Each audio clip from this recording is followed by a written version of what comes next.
How do you help your daughter have the courage to ask for help when she needs it?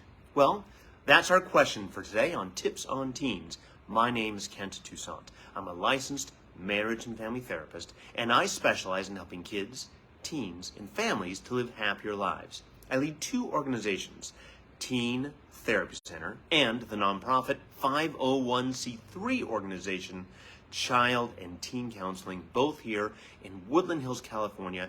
Every Wednesday at noon, I jump on to Facebook Live, answer your parenting questions. Let's answer today's. My daughter is really struggling in math right now.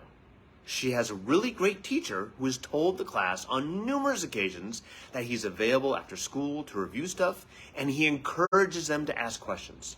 She won't do it though. When we ask her why, she says she's afraid or she just shrugs. This happens in other situations too. How do we get her over her fear of asking for things when she needs them? I think a lot of families can relate to this one. There's a few different ways I want to handle this. Number one is it really also depends on how old she is. Is she 11? Is she 17? The younger she is, she may need her hand held with this more. She may need you kind of scheduling it with her teacher. Again, you want her to have the self-advocacy and the independence to do on her own. She may not have that maturity yet. And maybe at 17, she still doesn't have that for a number of reasons. And if she's willing to let you help her, then I encourage you to help her. Set the stage. It's not the only thing we can do, but it's one thing. Also, I think, especially as she gets older, how important is this math class to her? Is she really willing to accept the consequences for the poor grade in math, whatever that's a C and F, whatever you think that is, and how that will impact her college or whatever that is. If she has a very clear understanding of, I don't care about math, I don't want math, I don't need math, I'm going to go to community college anyway, I hate this class, I just want to get out of it. Is it worth the struggle and the fight? I don't know. Obviously, we don't want our kids to avoid struggle. We don't want them to avoid adversity. Adversity is a part of life. We want our kids to approach adversity with calmness, with strength, with rational thought. We'd like adults to do that as well. We don't always do it, but we want to train that ability. Longer term thinking on this. I think it's important to help your child develop that sense of self-worth and self-confidence and empowerment through a couple things. Number one, your praise. And I'm not talking about the praise of good girl and pat her on the head. That's not what I'm talking about. I'm not even talking about acknowledging achievements. She got first prize, third prize, or she got an A. It's not about the achievement. We can't control achievement, and that's really hard for people to wrap their head around because we just focus so much on achievement and success. And that's not what we control. We control our effort. We control our attitude. We control our determination.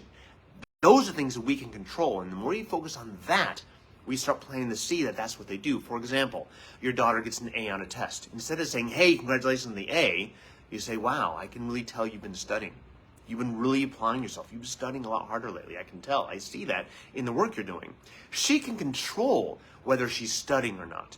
She can control whether she's practicing, giving her all at practice, for band or softball or whatever it may be. She can control putting effort towards asking for help.